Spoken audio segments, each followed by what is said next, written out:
शुक्राना मेरे मालिक का। हैप्पी महाशिवरात्रि। सबको शिवरात्रि की बहुत बहुत बधाई हो और गुरुजी को बधाई हो और गुरुदीप बच्चे को बहुत बधाई हो। इनका बर्थडे आज। बहुत भाग वाले हैं जो ये आज के दिन ही पैदा हुए हैं। और जो भी संगत ने यहाँ पर इनवाइट किया, देखिए वैसे तो गुरुजी कहते हैं किसी का नाम नहीं लेना चाहिए, पर हाँ गुरुजी ये भी पूछते हैं कि तुम्हें ब्लेसिंग देने के लिए किसने बुलाया है, तो नाम लेना थोड़ा सा जरूरी हो जाता है। हालांकि मैं अपना नाम लेने को मना करती हूँ सबको, पर ज्योति आंटी का शुक्राना, अंजू आंटी का शुक्राना, जिनकी वजह से मैं ज्योति आंटी से बहुत सुनती थी इनके बारे में, पर मैं कभी मिली नहीं थी। और आंटी ने अभी ये बात बोली कि गुरुजी के टाइम की संगत। देखिए संगत जी, कोई भी ना गुरुजी ने नहीं कहा कि कोई पुरानी और कोई नई संगत है। थोड़ा चुप हो जाए प्लीज। देखिए बिल्कुल दरबार के नीचे बैठ के आप फोन पे बात कर रहे हैं, ये चीज गुरुजी को बिल्कुल पसंद नहीं है। जिसका फोन आता है वो बाहर जाके फोन सुना करे। पहली बात तो एंटर करते ही आपका फोन स्विच ऑफ हो जाना चाहिए। बार बार गुरुजी यही बातें बुलवाते हैं, बार बार यही शेयर कराते हैं। सबसे ज्यादा प्रॉब्लम गुरुजी को फोन से ही होती है, कोई भी नई पुरानी संगत नहीं होती है। यहाँ पे ना संगत जी, जो आज पहली बार आया है, जिसने प्यार से जय गुरुजी बोला, माथा टेका, वो गुरुजी की प्रिय संगत बन गया। मुझे कोई पूछता आपको कितने साल हो गए, तो मैं कहती हूँ 5000 साल हो गए। फिर दूसरा पूछता है, मैं कहती हूँ शायद 2 लाख साल हो गए। जवाब ही नहीं है इसका। तो बहुत लोगों को मैंने देखा है कि पता चलता है कोई बड़ी पुरानी संगत आई है, वो उस संगत से जुड़ना शुरू हो जाते हैं, वो उसके पीछे लग जाते हैं। ये नहीं देखते कि शायद वो कभी गुरुजी के टाइम पे वो जुड़ा भी था कि नहीं जुड़ा था, उसने कभी गुरुजी को परमात्मा के रूप में जाना समझा कि नहीं समझा, उनको रब माना कि नहीं माना। आज का यंग जनरेशन, छोटा छोटा बच्चा इतने प्यार से सुबह उठ के मंत्र जाप करते हैं, ऑफिस जाते हुए करते हैं, सेवा करते हैं। मैं कहती हूँ वो ज्यादा ब्लेस्ड है जिनके सिर पे गुरुजी ने सेवा का हाथ रख दिया। और जो पहले की संगतें हैं वो तो कहती हैं, कितने ऐसे आपने सत्संग सुने होंगे जो ये कहते हैं कि हम पहले एक बार गुरुजी के पास गए, फिर हम 13 साल हम गुरुजी के पास ही नहीं गए, जब गुरुजी चले गए तब हमें समझ आया। तो आप बताइए कौन ज्यादा ब्लेस्ड है, जो पहली बार आया है वो ब्लेस्ड है कि वो ब्लेस्ड है जिसने गुरुजी के साथ टाइम स्पेंड किया है। कभी भी किसी को मत पूछा कीजिए, क्योंकि यहाँ ना भाव ही बदल जाते हैं। पुरानी संगत देखते ही ना लोग बस सोचते हैं पता नहीं भगवान आ गए। नहीं, सब गुरुजी की संगत है, सब गुरुजी के बच्चे हैं, छोटे छोटे बच्चे। आप सब जो यहाँ इतना अपना कीमती टाइम निकाल के आके बैठे हो ना, तो मैं तो एक बार किसी का नाम नहीं लेना चाहती हूँ, पुरानी संगत को आप देख लो। मैंने नहीं देखा वो सत्संग में आके 2 घंटे ऐसे बैठते हैं। आज सिर्फ और सिर्फ हम इसलिए लेट हुए क्योंकि हमारी गाजियाबाद में आज सेवा थी, और मैंने आंटी को मना करा था कि आज नहीं, बिल्कुल शेड्यूल नहीं है। इन्होंने कहा नहीं, आंटी ने सबको कल बोल दिया है। तो वो कमिटमेंट होती है, और वो कमिटमेंट होती है किसी इंसान से नहीं होती, वो गुरुजी से होती है। कि गुरुजी के आगे ज्योति आंटी ने कल कमिटमेंट कर दी कि बुलबुल आंटी आएगी तो उनको गुरुजी लेके आएंगे। वहां पे 1 से 3 सत्संग खत्म हुआ, करते करते लंगर प्रसाद कराते कराते 4 बज गए। सीधे हम वहां से गाड़ी में आए और यहीं पे आके रुके। इसके बाद 1-2 सत्संग में और जाना है, वो गुरुजी की मर्जी है। ज्यादा टाइम नहीं है, क्योंकि मैंने देखा हम जब आ रहे थे तो हमें आधा घंटा बाहर ही वेस्ट हो गया। इधर भी बारात थी, इधर भी हम हंस रहे थे, सारी तरह भूत नाच रहे थे, बड़ा मजा आ रहा था हमें भी, और बहुत इंजॉय कर रहे थे सारे के सारे। पर हम जैसे तैसे पैदल गाड़ी दूर खड़ी करके यहाँ पहुंच ही गए हैं। और सिर्फ आपको मैं इतना कहना चाहूंगी, लंबे चौड़े सत्संग का अभी टाइम नहीं है। यूट्यूब पे बुलबुल आंटी सत्संग डाल दो, 700 से ऊपर सत्संग है गुरुजी के। गुरुजी की महिमाएं सुन लीजिएगा। अभी इतना कहना चाहूंगी कि जब हम अंदर आए थे, देखो यहाँ पे ना कोई भी आता है ना, वो सबसे पहले ना कोई ऐसे आएगा ना, वो कहेगा कैसे सेवादार है, मिसमैनेज हो रहा है, ये हो रहा है, वो हो रहा है, बातें कर रहे हैं। बाहर मैंने देखा जब मैं एंटर कर रही थी, सच में मुझे तो पता नहीं कौन बैठा था, दोनों तरफ सीढ़ियों में ना लोग सारे अपने फोन में व्हाट्सएप चला रहे थे। कितनी गलत बात है। सत्संग सुनने आए हो, 2 घंटे परमात्मा ने आपको बख्शे हैं, ये जीवन की अनमोल घड़ियां, उसको भी वही व्यर्थ गंवाए। तो फिर कहते हो हमारी टेलीपैथी नहीं होती, हमारा कनेक्शन नहीं होता, हमें गुरुजी जवाब नहीं देते, हमसे गुरुजी बातें नहीं करते हैं। आपको कैसे सपने में आते हैं, आपसे कैसे बातें करते हैं, आपको कैसे जवाब देते हैं। तो संगत जी, तपाना पड़ता है अपने शरीर को, जलाना पड़ता है। जो ये लोग सिमरन में बैठते हैं ना, जो पूजा पाठ करते हैं, सत्संग में आप जैसे लोग जो आते हैं, अगर यहाँ आके भाव में नहीं बैठे तो क्या किया? थोड़े से सेवादार कितनी संगत को संभाल लेंगे। एक ही बात आपसे कहूंगी, अगले सत्संग में जब जाओ ना, खुद एक सच्चे सेवादार बन जाओ। आपके साथ वाला फोन का यूज कर रहा है, बातें कर रहा है, उसको हाथ जोड़ के मना करो, प्लीज बातें मत करो, मैं डिस्टर्ब हो रही हूँ। तो अगली बार ना आपको हमारे इनके सेवादारों की जरूरत ही नहीं रहेगी कभी भी। आप खुद ही सेवादार बन जाओगे इतने अच्छे। कहां तक संभालेंगे? संगत इतनी है। मैं ये कहती हूँ, खुद को चेंज कर लो, दुनिया को मत चेंज करो। आप तो सोचो ये बोल रहा है तो मैं भी बोल लूं, ये फोन का यूज कर रहा है मैं भी कर लूं। चाहे मैं यहाँ किसी का नाम नहीं ले रही, यहाँ पे कोई रिश्ते नाते नहीं है, ना मेरा कोई रिश्तेदार है। हम आज आए हैं, फिर हम पता नहीं कब मिलेंगे। जब हम आते हैं तो हम गुरु की सेवा में बोलते हैं, सिर्फ और सिर्फ हमारा गुरु से मतलब होता है। मैं नहीं जानती, मैं अंजू आंटी हूँ कब से जानती हूँ, मैं किसी और यहाँ संगतों कब से जानती हूँ, मुझे कब से जानते हैं। पर मैंने अभी देखा, मेरे को आए आधा घंटा ही हुआ है, पौना घंटा हुआ है, कुछ संगत आई है, उनको गुरु जी से कोई मतलब ही नहीं है कि वो गुरु जी के लिए आए। वो आए, उन्होंने इधर उधर देखा, एक आधी सेल्फी खींची, आंटी का एक फोटो खिंचाई, पानी जल लिया, भाग गए। ये है आपका गुरु जी का सत्संग। ऐसे सत्संग में मत आया कीजिए। फिर तो आते रहो, जन्मों जन्मों तक आते रहो। और कहते हैं ना, कई जन्म बिछड़े थे माधो, ये जन्म तुम्हारे लेखे, 84 कटनी है ही नहीं कभी भी। फिर आते रहो, रोज बोलो, सबको बोलो हम तो रोज सत्संग में जाते हैं, हम तो रोज सेवा में जाते हैं, हम तो रोज बड़े मंदिर जाते हैं। क्या कर रहे हैं हम खुद को ही नहीं जब बदल पाए, हम गुरु की संगत ही नहीं बन पाए। आप कम से कम गुरु के सामने तो उनको तो सरेंडर कर दो। ये 2 घंटे कोई देखने वाला नहीं है।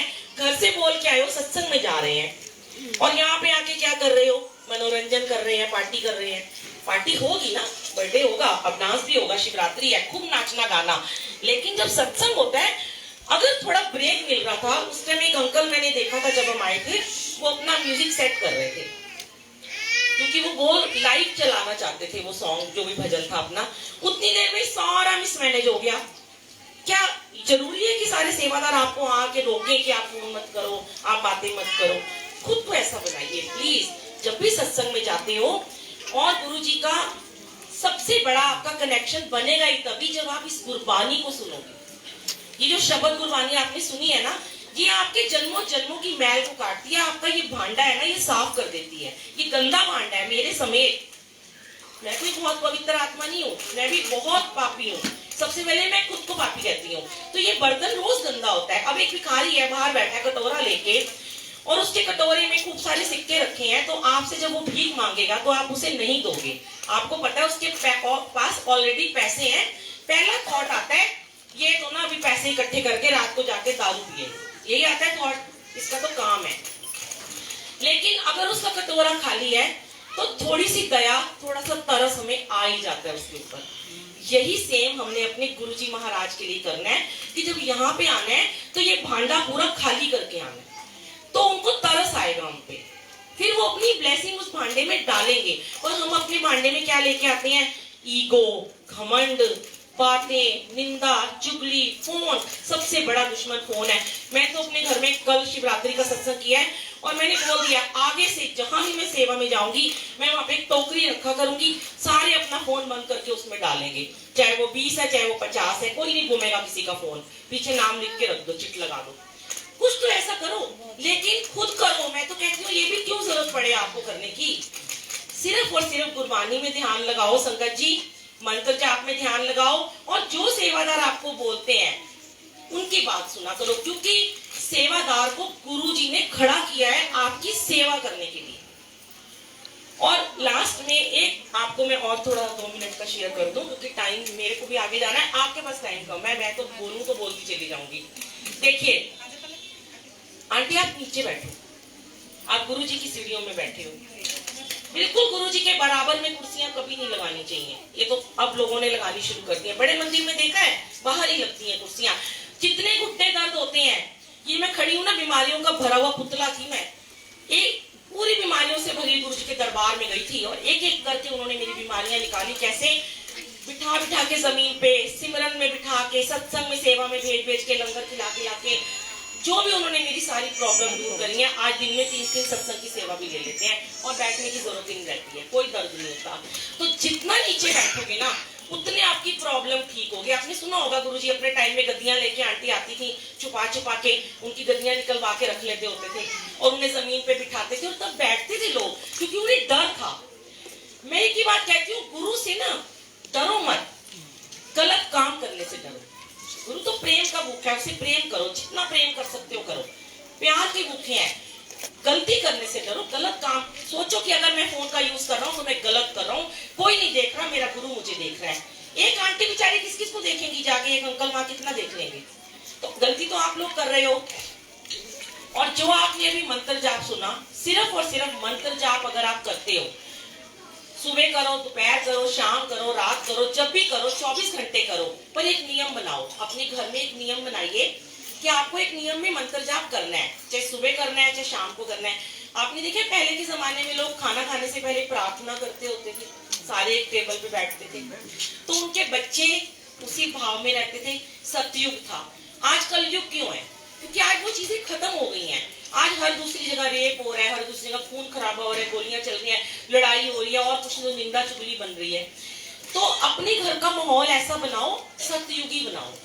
आज से प्रण करके जाओ गुरुजी महाराज से कि हम कल से अपने घर में एटलीस्ट जब भी हम इकट्ठे खाना खाएं, बच्चे खाएं, दोपहर में, रात में, हम 5 मिनट का मंत्र जाप सारे मिलकर डाइनिंग टेबल पे चलाया करें।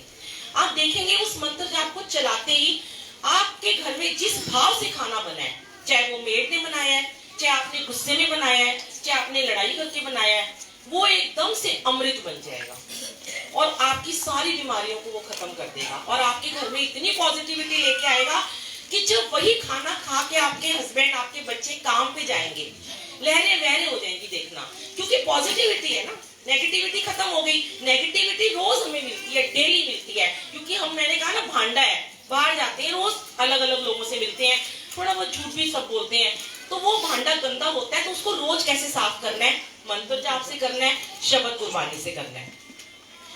गुरबानी में ध्यान लगाओ। अभी आपने रिंकूवीर जी का एक सुना होगा, अमृत वेले में उन्होंने बताया था कि एक शब्द ना रोज सबको सुनना चाहिए, एक ही शब्द को पूरा दिन सुनो, आपको समझ में आना शुरू हो जाएगा। देखना, जो कहते हैं हमें पंजाबी नहीं समझ आती, एक शब्द सुन के देख लो पूरा दिन। जो मांगे ठाकुर अपने ते सोई सोई देवे, नानक दास मुक्ते जो बोले किया हुआ सचोगे। सबको इसका मतलब पता है, कोई भी सुन लो, जिसके सिर ऊपर तो स्वामी, सब समझ में आएगा। और अपने घर का माहौल ऐसा बनाओ कि वो पॉजिटिव माहौल बने और वही खाना खाएं बच्चे। जो भी खा के जाएं, वो अपने पेपर देने जाएं, चाहे काम पे जाएं, चाहे। और एक बात हो, देश विदेश में दूर बच्चे आपके बैठे हैं ना, आप उनके नाम का मंत्र जाप करो और जल रखो और उसको पी लो गुरुजी के आगे, और देखना वो उनको ब्लेसिंग मिलेगी। मेरी बेटी खुद यूएस में रहती है, वो खुद मंत्र जाप करती है, लेकिन कभी कभी हमें भी उनके लिए करना ही पड़ता है। तो वैसे तो गुरुजी कहते हैं किसी के लिए आप मत करो अरदास, पर अपने बच्चों के लिए हम मंत्र जाप तो कर सकते हैं। अरदास किसी के लिए नहीं करनी होती। कोई आपको बोलता है मैं तुम्हारे लिए अरदास कर दूं, आजकल तो बहुत मेरे को इतने मैसेजेस आ रहे हैं, शिवरात्रि पे ही पता नहीं कौन कौन से लोगों ने मैसेज किए लोगों को, बड़े मंदिर के नाम से 1100 रुपए दे दो, घी का टीन दे दो। कितना गलत है। और हमारे जैसे लोग ही उन्हें बढ़ावा देते हैं, दे देते हैं, फिर मुझे फोन करते हैं, आंटी ओ हम तो लुट गए। तुम्हें किसी ने कहा था तुम उनको दो? किसी को मीडिएटर मत बनाओ, अपना डायरेक्ट कनेक्शन बनाओ। कोई आंटी अंकल नहीं है, कोई ज्यादा ब्लेस नहीं है, कोई कम नहीं है। आप गुरु के दरबार में आए हो, आप सबसे ज्यादा ब्लेस हो। और यहाँ जो संगत आके बैठती है, गुरु जी ने, मैं अपनी वाणी को विराम देती हूँ लास्ट लाइन बोल के, गुरु जी ने बोला कि जो मेरी संगत है ना, वो मेरे बराबर है। आप जो यहाँ के बैठे हो ना, आपको गुरु ने अपने बराबर का रुतबा दिया है। पता है आपको, गुरु जी कहते हैं जैसे मैं बैठ के सत्संग सुन रहा हूँ 2 घंटे का, ऐसे तुम बैठ के सुन रहे हो। जो ये सेवादार हैं, ये सारे हम भी सेवादार हैं, ये नौकर है। जैसे एक रेस्टोरेंट होता है, उसमें एक मालिक होते हैं, वो गुरु जी हैं। क्लाइंट आते हैं, कस्टमर आते हैं, खाना खाने आते हैं, उनको वेटर सर्व करते हैं, पानी देते हैं। जैसे आपको जल प्रसाद दिया जाता है, आपका गिलास उठाया जाता है, फिर आपको प्लेट में प्रसाद देते हैं, आपकी जूठी प्लेटें उठाते हैं। तो आप लोग कौन हो? कस्टमर हो। और सेवादार कौन है? वो अभी वेटर है, उनके कर्म कटने अभी बहुत बहुत बहुत बहुत बाकी है। आपके कट गए हैं, जो आपको ये मौका मिला यहाँ बैठ के सत्संग सुनने का। कभी ये मत सोचो, बहुत सारे लोगों के मन में आता है ये आंटी खड़ी है, हाय काश मुझे आज सेवा मिल जाती। वो खड़ी है तैयार होके, मुझे सेवा मिल जाती। अरे आप तो शाही हो, आज की रानियां राजे हो, हम सब तो नौकर हैं। तो कभी भी अपने आप को छोटा मत समझो, क्योंकि आप गुरु जी की संगत हो। गुरु ने अपने बराबर आपको रुतबा दे दिया, सर गया। और हमारे अभी कर्म जब कटेंगे तो हम भी बैठ के फिर सत्संग सुनेंगे, है ना। तो शुक्राना गुरु जी, बोलने को बहुत कुछ है पर अभी आज के लिए इतना काफी है। जय गुरु जी, जय मंत्र जाप करते रहिए, जल प्रसाद घर में रखिए। कहीं से ये जो आपको फोन आते हैं ना, वहां से घी की वर्षा हो रही है, अमृत वर्षा हो रही है, सचखंड का प्रसाद बट रहा है, कुछ नहीं है। मेरे घर रोज अमृत वेला होता है, इतनी संगत आती है, रोज इतने मंत्र जाप होते हैं, पर मेरे घर में तो घी की वर्षा कभी नहीं हुई है, चुटपुट अमृत वर्षा हुई है। और वो आपकी ब्लेसिंग है। गुरुजी कहते हैं जे मैं ਤੁਹਾਨੂੰ डायमंड दे देते, तुम डायमंड छुपा के रख लो, कभी किसी को नहीं दोगे। जल वर्षा करता हूँ तो सबको बांटने के लिए बुला लेते हैं, वो तुम्हारी ब्लेसिंग है। हम इससे खुद को फेमस करते हैं, आओ मेरे घर से लेके जाओ, नहीं जाना। जब देंगे होगी आपके घर, खुद गुरुजी अमृत वर्षा करेंगे। खुद आपको सचखंड का प्रसाद, जो आप कड़ा प्रसाद बनाते हो, गुरुजी को भोग लगाया, वो सचखंड का प्रसाद बन गया संगत जी। बस वही आपका प्रसाद है, वही आपका अमृत है। और देखिए अभी जो आपको लंगर प्रसाद मिल रहा है, जैसे आपने पिन ड्रॉप साइलेंट होकर सत्संग सुना है, प्लीज ये थाली जब तक आपके हाथ में रहेगी ना, इसको बिल्कुल चुपचाप खाना, आवाज भी मत करना। आज से आपकी ये सेवा शुरू है, क्योंकि गुरुजी इस टाइम सुपर स्पेशलिस्ट डॉक्टर बन गए हैं और वो आपका ट्रीटमेंट करेंगे। पता नहीं कौन सा आपका ट्रीटमेंट करेंगे। बोलोगे तो हॉस्पिटल में बोलना बिल्कुल अलाउड नहीं होता। इस टाइम लंगर हाथ में आते ही आप डॉक्टर की निगरानी में हो। फिर उसके बाद जैसे आंटी सेवादार बोले डांस करना है, नाचना, जो मर्जी करना, ठीक है। जय गुरु जी। शुक्राना बुलबुल आंटी जी, आपका बहुत बहुत शुक्राना मेरे आए। मेरे मालिक का तो हर पल हर घड़ी शुक्राना, बहुत बहुत शुक्राना गुरु जी, आपका बहुत बहुत शुक्राना। प्लीज अंकल जी और आंटी जी सब लोग बैठकर